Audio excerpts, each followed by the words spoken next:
Feliz sábado, mis queridos hermanos. Nuevamente es por su gracia, por su misericordia, que estamos una semana más compartiendo juntos el repaso de la lección de escuela sabática. En esta ocasión, la lección número 9 de nuestro trimestre. Damos gracias a Dios por la oportunidad, el privilegio que nos da nuevamente de compartir junto con usted. Y esta programación también se está llevando en vivo en la iglesia Adventista en Nueva Vida, acá en Kearney, en New Jersey. Nuestros hermanos, mientras ellos están disfrutando de la clase con sus maestros, nosotros compartimos con usted a través de las redes sociales. Vamos a orar. Querido Señor, gracias por darnos el privilegio de estar juntos nuevamente y compartir la experiencia, la narrativa, el sabor que cada hermano le sintió a la lección día por día de esta semana. Señor, guárdanos en tu gracia, en tu misericordia, en tu bondad. Te lo pedimos en el nombre de Jesús. Amén. Amén. Hermanos, un saludo nuevamente muy especial hasta la comodidad de sus hogares. Este sábado maravilloso donde compartimos lo que aprendimos durante el repaso de esta semana con relación a la lección de escuela sabática. Cada uno siempre ha discutido, ha saboreado, ha aprendido, ha aplicado para su vida las lecciones que descubrió durante el proceso de esta semana. Nosotros acá solamente resumimos con usted lo que ya estudió y alguna duda que usted tenga, tal vez es aclarada por este medio o alguna duda que tenga algún hermano a través de la lección se va aclarando. Bien, vamos a compartir herederos de la promesa, cautivos de la esperanza. Esa frase, cautivos de la esperanza, creo yo que tiene un solemne significado, un significado muy especial, muy solemne. ¿Quién no es prisionero de la esperanza en este mundo? ¿Quién no tiene la esperanza puesta en el más allá? Y vivimos como prisioneros de tal esperanza. Vivimos esperanzados a algo, esperanzados a la promesa, esperanzados a que el Señor un día volverá a darnos la tierra que perdimos en el Edén, que es parte de lo que vimos esta semana. Así que todos los seres humanos tenemos en cierta medida ese sentimiento de estar cautivos en una esperanza que nos mueve. Y el libro de Hebreos, el capítulo número 11, está lleno de esa lista de hombres y mujeres que murieron incluso en la esperanza, o con la esperanza puesta, o en esa cautividad de esperanza. Una esperanza en una vida mejor, una esperanza en una tierra mejor, una esperanza en una promesa mejor, una esperanza en una vida eterna. Eso es lo que nos mueve como esperanza. Entonces, ese título siempre me ha gustado, Cautivos de la Esperanza. Ahora, la palabra de Dios en nuestro texto de base, en Zacarías capítulo 9 y el versículo número 12 decía, vuelvan a la fortaleza, ustedes, presos de esperanza. Hoy les anuncio que les restauraré todo al doble. Cuando ellos reciben esta palabra, ellos están esclavos otra vez. Cautivos otra vez. ¿Usted sabe cuánto costó que salieran 430 años esclavos en Egipto y cuánto costó que salieran de ahí? Para ir a caer nuevamente prisioneros y esclavos a Babilonia. Así fue la vida de nuestros hermanos allá en el desierto. Y lo duro que les tocó vivir a consecuencia y después del pecado, lógicamente. Ese texto les invita a tener ánimo, a tener fortaleza, a tener fuerza en medio de la desesperanza y que vuelvan a tener la esperanza aunque estuvieran cautivos. Ahora, Josué, capítulo 13 al 21, habla de muchas cosas de conquista, cosas de poseer, cosas de repartir, de administrar la tierra, cuántas cosas maravillosas. Sin embargo, debemos entender, según Deuteronomio capítulo 1 y el versículo número 8, es lo que ellos están disfrutando ahora, es hacia donde ellos van, a esta promesa del Señor. En Deuteronomio 1:8, mirad, yo os he entregado la tierra. Entrad y poseed la tierra que Jehová juró a vuestros padres, a Abraham, Isaac y Jacob, que les daría a ellos y a su descendencia después de ellos. Entender que Dios era el que daba la tierra es un principio fundamental. Entender que Dios es el dueño, que Dios es el soberano, en su soberanía. Dios posee la tierra porque es de él. Pero Dios se la da a ellos como una promesa, como una síntesis, vamos a decirlo, de algo mejor que viene en el futuro y que todavía está en el futuro. Eso lo vamos a ver en el camino. Pero resulta que ahora Dios iba a darles a los israelitas la tierra como un regalo, como una promesa cumplida, cumpliendo de esa manera la promesa que le había hecho a los padres, que acabamos de leer en Deuteronomio. O sea, esta semana estudiamos y analizamos algunos conceptos no netamente de conquista, no netamente de toma de la tierra, de repartición, de administración y del cumplimiento de esa promesa, sino algunos conceptos que tienen que ver con teología. Conceptos que tienen que ver más allá de la repartición de la tierra nada más. En otras palabras, el objetivo, el propósito de Dios no solamente se centraba en darles la tierra y que entraran a la tierra. Y una vez entrado a la tierra, una vez poseída la tierra, ¿ahora qué sigue? ¿Qué sigue ahora? ¿Qué espera Dios? ¿O simplemente poseyeron la tierra, la distribuyeron, la recibieron y Dios se retiró? Ya lo saqué de la esclavitud, lo llevé por el desierto y ya los introduje en la tierra. Y ahora que ya los introduje en la tierra, ahora cada quien de ellos vean lo que van a hacer. No. Y por eso es que todos los pasos que Dios hace tienen objetivos de salvación, ¿saben? Todos los pasos, todas las acciones que Dios ha hecho son acciones y objetivos de salvación, de redención de la raza humana. Entonces, lo que Dios está haciendo con ellos lleva una connotación teológica, lo que Dios espera, lo que Dios hace, porque resulta que pasado el tiempo, la ciudad o la nación o el pueblo, el país que él había seleccionado iba a ser desechado. Y Dios ya sabía eso. Entonces íbamos a entrar nosotros los gentiles al mismo engranaje de Dios. Mire que Dios no cambia, Dios no muda y Dios no cambia su plan. La estrategia de salvación de Dios sigue siendo la misma en el Antiguo y en el Nuevo Testamento. Es un error teológico creer que en el Antiguo Testamento Dios era uno y que en el Nuevo Testamento Dios era otro. No, en el Nuevo Testamento es una revelación del Dios del Antiguo Testamento, pero no son dos diferentes y no son planes diferentes. Y no podemos decir que en el pasado Dios formó y puso reglas diferentes para nosotros. No, todo va relacionado y eso es lo que vimos esta semana.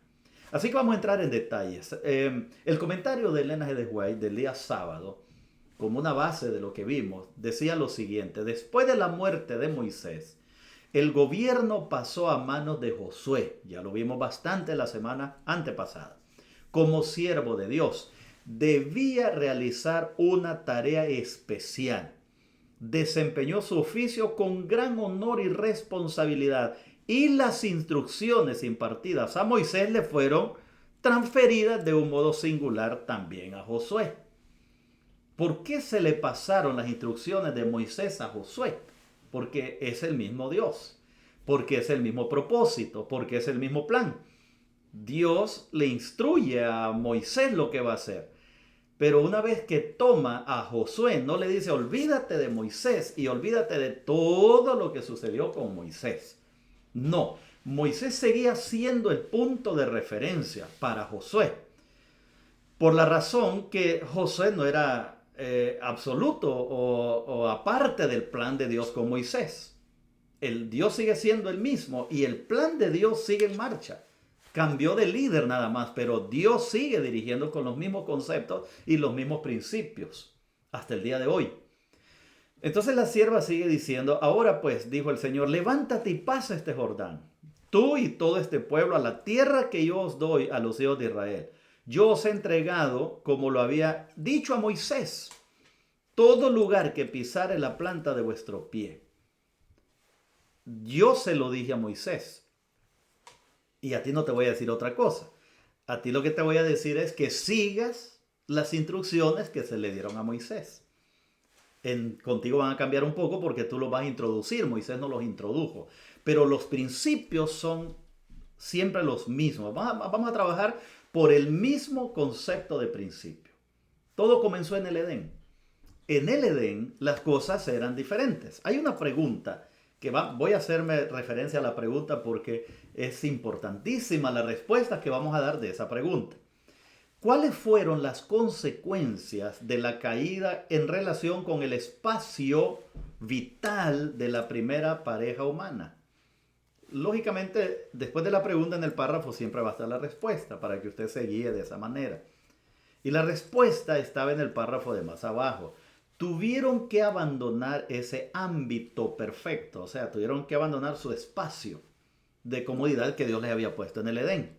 Después del pecado, tuvieron que abandonar ese ámbito perfecto. Perdieron el territorio que Dios les había dado, ese espacio en el huerto del Edén, ellos lo perdieron. Después del pecado tuvieron que ser expulsados o sacados del lugar que Dios les había dado. En consecuencia de su pecado y de perder ese privilegio que tenían en ese espacio, el jardín del Edén se convirtió en el símbolo de la vida abundante, como observaremos al tratar el tema de la tierra prometida. Vamos a relacionar, porque vamos a entrar a unos conceptos teológicos, no solamente de discusión en la lección y en la clase, ni tirarle el mensaje a otros, sino aplicarlo correctamente. Porque por lo general, si no entendemos el concepto, salimos creyendo o aplicando otros conceptos que nada que ver con la lección. Y el objetivo de la lección es hablarnos cómo teológicamente se relaciona todo el caminar del desierto y todo el plan de salvación y todo el caminar de nosotros con lo que perdimos en el Edén. Cuando ellos están en el Edén, cuando ellos viven en el Edén, no aspiran nada más porque esa es su tierra, esa es su promesa. Ellos están donde Dios los puso, por lo tanto no aspiran a nada más. Cuando ellos son expulsados del Edén sin su voluntad, porque no se salieron libres, no dijeron un día, hombre, vamos a abandonar el Edén y nos vamos a ir a la tierra que crece espinos y vamos a ir a... No, fueron expulsados del Edén porque quebraron el principio con Dios. Y al ser expulsados, la tierra que dejaron atrás se convirtió en un sueño que perdieron. Y que ese sueño debía motivarlos y debía moverlos nuevamente a recuperarlos. ¿Cómo vamos a recuperar ese sueño? ¿Cómo vamos a recuperar ese lugar, ese espacio que tuvimos? Dios colocó a Adán y a Eva en un entorno perfecto. Eso ya lo sabemos. En el huerto del Edén. En el huerto del Edén había abundancia, había belleza, había suficiente para ellos. Tenían una vitalidad encantadora. Se podía satisfacer todas sus necesidades físicas sin necesidad de salir del Edén. Era una maravilla. Era una belleza, era una oportunidad extraordinaria. Todo lo que podían pedir estaba ahí en el Edén, pero lo perdieron. Cuando lo perdieron empezaron a verlo de lejos, pero Dios no dejó que lo vieran como pasado, sino que Dios siempre lo tiró hacia adelante, como una promesa nuevamente de restaurar, una promesa de reconquistar, una promesa de retomar. Entonces Dios selecciona al pueblo y lleva a través del pueblo ese deseo de conquistar una tierra no igual, pero por lo menos cerca de lo que habían perdido en el Edén.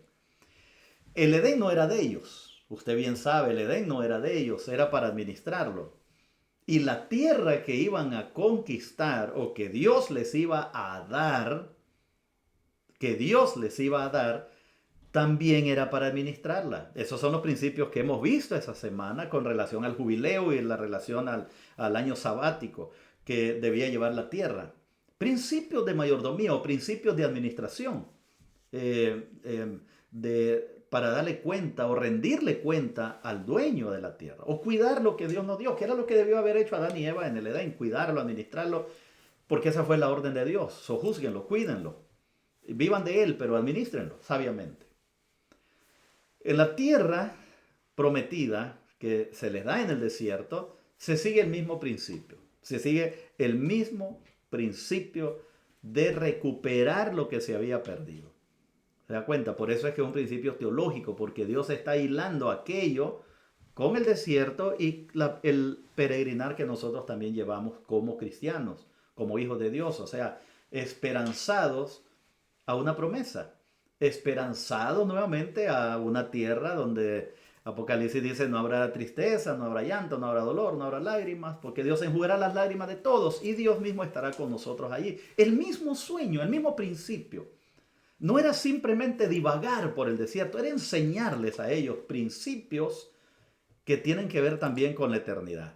Además de, en el Edén, además de que todo era perfecto, además de que había una influencia positiva, había una abundancia, había belleza, había salud, había trabajo físico, había actividades físicas, también Dios hablaba directamente con ellos, que es una pérdida hoy en día del ser humano. Dios hablaba directamente con ellos y conversaba con ellos.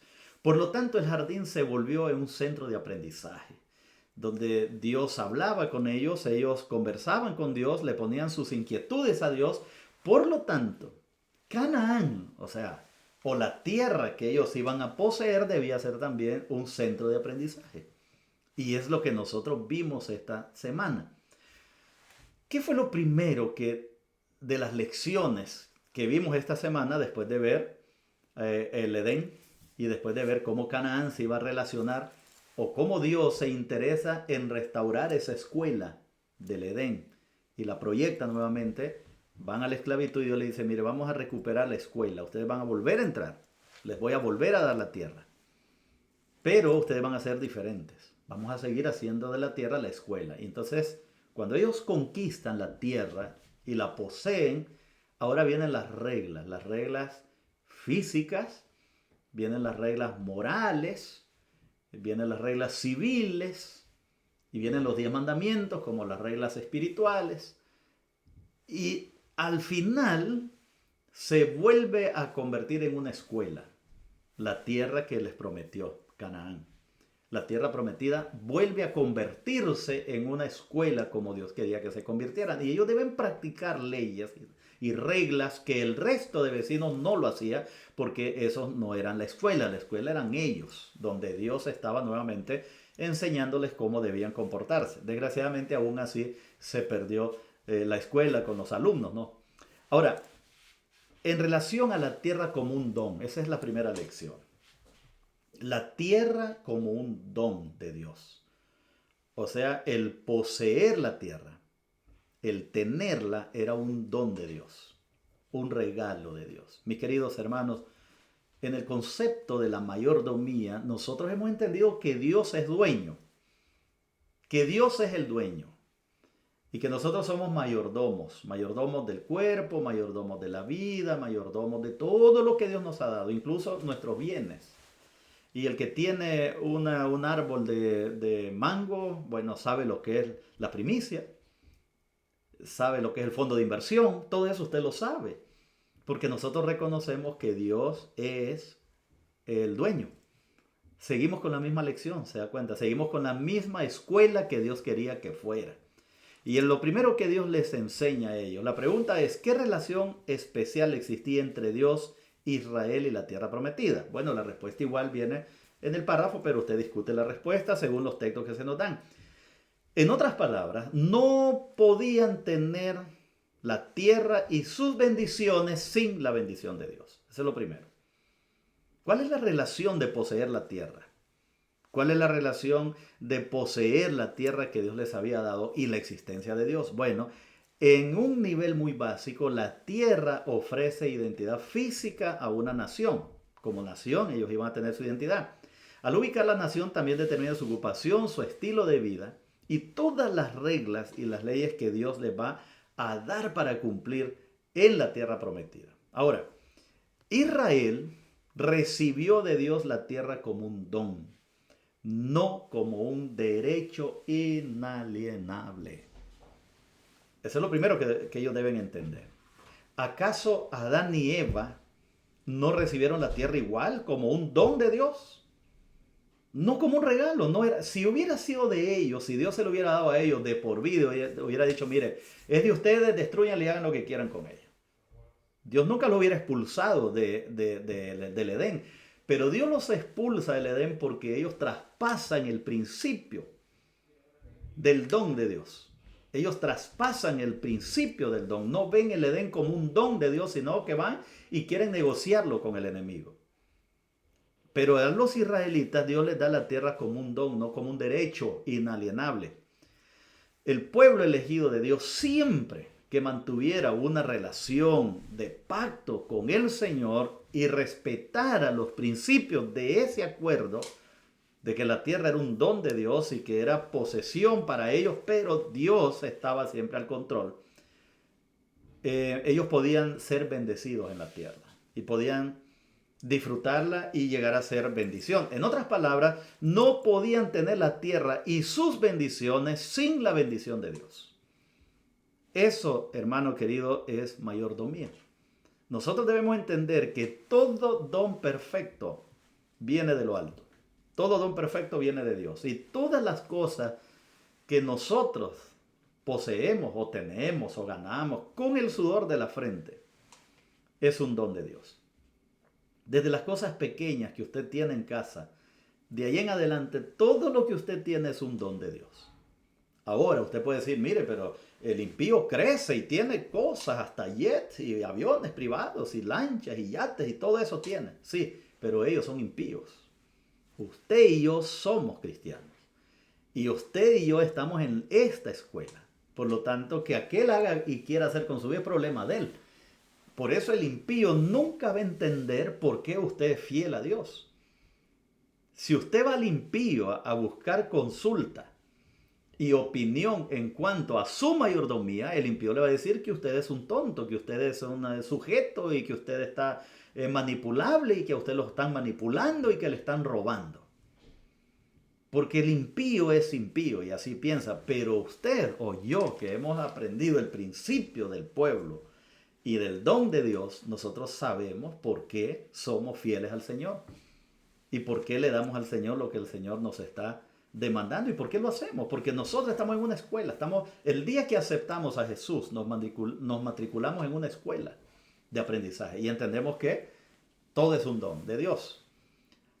Ahora, Josué capítulo 13, versículo 1 al 7, aunque la tierra de Canaán fue un regalo de Dios, ¿cuáles fueron algunos de los desafíos que supuso poseerla?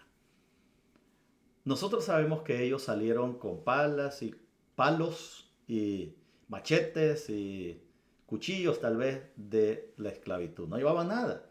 ¿Cómo iban a hacerle frente a los egipcios o a Babilonia o a los ejércitos poderosos? ¿Cómo le iban a hacer frente a ellos, los amorreos, los heteos, los jebuseos, toda esa gente? ¿Cómo le iban a hacer frente con cuchillos, palos? No podían. Ellos debían saber que aunque la iban a poseer, necesitaban el esfuerzo de Dios. Y no era con su esfuerzo humano. En otras palabras, todo sería posible por la gracia de Dios, no por su propia fuerza. Y hoy en día nosotros, mis queridos hermanos, entendemos también que todo lo que tenemos es un don de Dios. Son regalos de Dios. Los israelitas podían vivir con seguridad en la tierra que Dios les había concedido como herencia.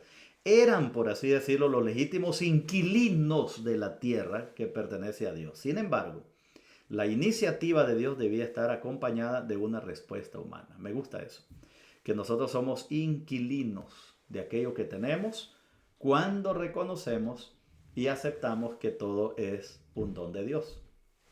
Y aquí entra, creo yo, el punto, el meollo de la lección de esta semana. Y precisamente en miércoles. El jubileo. ¿Qué es el jubileo? ¿Y por qué se hacía el jubileo? ¿Por qué Dios le pidió a ellos que lo hicieran? Quiero que vayamos al escrito sagrado. Y vamos al libro de Levítico, capítulo 25, versículo 1 al 5. Levítico 25, del 1 al 5. Jehová habló a Moisés en el monte Sinaí diciendo: habla a los hijos de Israel y diles, cuando hayáis entrado en la tierra que yo os doy, la tierra guardará reposo para Jehová. 6 años sembraré la tierra y 6 años podarás tu viña y recogerás sus frutos. Pero el 7º año la tierra tendrá reposo. Reposo para Jehová. No sembrarás tu tierra ni podarás tu viña. Lo que de suyo naciere en tu tierra segada, no lo segarás, y las uvas de tu viño no vendimiarás. Año de reposo será la tierra. Aquí quiero resaltar 3 cosas importantísimas. Primero, cuando hayáis entrado en la tierra que yo os doy, o sea, cuando tengas el don, cuando adquieras el don, cuando adquieras el bien, debes dejar que el bien descanse cada 7º año. Debe descansar la tierra por 1 año. Aquí voy a hacer un alto pequeño. Yo me he encontrado cantidad de personas, y ustedes me imagino igual, cantidad de personas, inconversas todavía, no dentro, fuera, todavía sin entender que todo es un don de Dios, que dicen, mire, si yo dejo de trabajar en sábado, yo me voy a morir de hambre. Un día que tú dejes de trabajar y dejes descansar tu cuerpo, tu familia, tu hogar, tus bestias, ¿crees que te vas a morir? Un día. Entonces, ¿qué es lo que nos falta? Nos falta la escuela de Dios. Nos falta la escuela de Dios. Ahora, está bien, como les digo, un inconverso, porque no sabe que todo lo que tiene es don de Dios y hay que explicarle tiernamente y amablemente. No se va a morir porque no trabaje un sábado. Entonces la gente le dice, no, es que yo todos los días se comen. Claro que sí, pero usted a veces come lo de ayer. Usted come recalentado de lo de ayer si así quiere. No porque no trabaje un día se va a morir de hambre o va a perder todo lo que... Son conceptos, mi querido hermano. Es estar en la escuela. Cuando estés en la escuela de Dios, vas a entender lo que Dios está diciendo. Mire, ellos debían trabajar 6 años y 1 año era el reposo. 1 año. No un día, 1 año. Y cualquiera pudo aparecer ahí y decir, no, nos vamos a morir en 1 año. ¡Wow! Qué lindo sería hoy, ¿no? Que fuéramos capaces de darle a la tierra 1 año de descanso. Los que han trabajado en tierra, en el campo, yo trabajé algún tiempo en campo con mi papá. Y uno sabe que usted deja una porción de tierra descansar 1 o 2 años. Y no siembre ahí hasta el siguiente o 2 años después. Y el producto es bueno, es maravilloso, porque dejó descansar esa tierra. Pero si cada año está en la misma parcela, se va a dar cuenta que al final va a tener que usar elementos químicos para sostener la tierra. Pero Dios, hermano, en su sabiduría le dice, mire, 7 años, 6 años van a trabajar y el 7º año es el reposo para la tierra. Y después va más allá y le dice, como la tierra es un don, el año 50 es el año del jubileo. El año 50 todos van a recuperar aquella tierra que dieron en alquiler o que dieron en arrendamiento o que vendieron. Van a volver a poseerla. Ese era el jubileo. Vamos a devolver la tierra que habían perdido como herencia de la familia. ¿Qué sucedería, hermanos, si un país hoy practicara esos principios? ¿Cómo sería ese país? ¿Cómo sería esa tierra? ¿Cómo serían esos campos? No, nos morimos de hambre, ¿no? Porque uno no es más inteligente que Dios. Y Dios en su sabiduría decretó que eso fuera así. Es porque así iba a ser funcional. De hecho, según el plan de Dios, la tierra nunca debía ser vendida, sino solo arrendada, según el valor establecido y solo durante el número de años que restaban hasta el siguiente jubileo. Ahora, ¿cumplió el pueblo eso? Fueron a parar, hermanos. Se adueñaron, esclavizaron, violaron todas las reglas de Dios que Dios les había dado y terminaron esclavos otra vez en Babilonia. Perdieron la tierra, perdieron la escuela, perdieron el don que Dios les había dado. En esencia, este es el principal propósito del Evangelio, borrar la distinción entre ricos y pobres, empresarios y empleados, privilegiados y desfavorecidos, poniéndonos a todos en pie de igualdad al reconocer nuestra total necesidad de la gracia. Pero aquí está la nota roja. Desgraciadamente Israel no cumplió la norma establecida por Dios y al cabo de los siglos se hicieron realidad las advertencias de desposesión que ellos iban a perder otra vez si no seguían las reglas de Dios. Mi querido hermano, durante el exilio babilónico, que fue la desgracia final de ellos, los israelitas experimentaron la triste realidad de vivir como forasteros en tierra ajena. O sea, a ellos les pasó lo que le pasó a Adán y Eva.